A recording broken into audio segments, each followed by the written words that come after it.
গতকালকে আমরা পড়ছিলাম কি যে ইসলাম 5টি স্তম্ভের উপর স্থাপিত।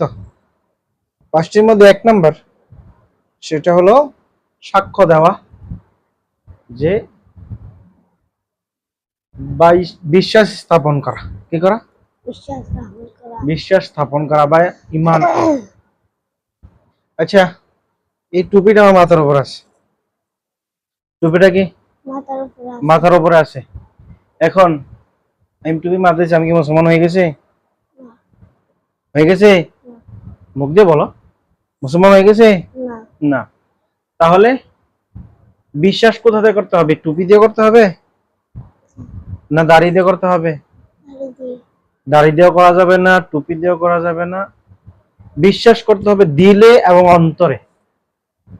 যে ব্যক্তি দিল এবং অন্তর থেকে বিশ্বাস করে এবং মানে, সেটাকে বলা হয় কি?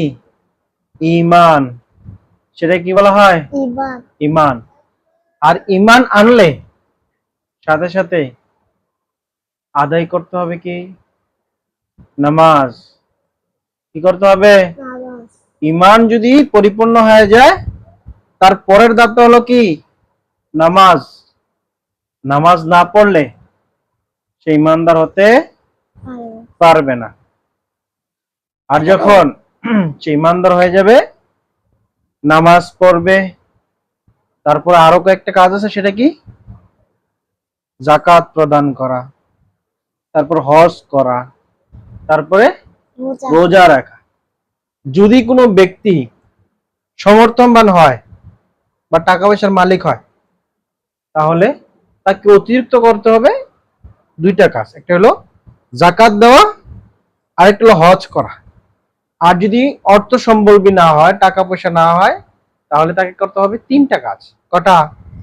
3টা। 1 নম্বর, নামাজ পড়তে হবে। নামাজের আগে কি করতে হবে? তার রবের প্রতি, তার রাসূলের প্রতি ঈমান আনতে হবে, বিশ্বাস করতে হবে, মানতে হবে যে ইসলাম শান্তির ধর্ম। 2 নম্বর করতে হবে কি? নামাজ। 2 নম্বর পালন করতে হবে কি? নামাজ। আর 3 নম্বর, যদি সামর্থ্য না থাকে, অর্থ সম্পদ না থাকে, টাকা পয়সা না থাকে, তাহলে তোমাকে পালন করতে হবে কি? রোজা।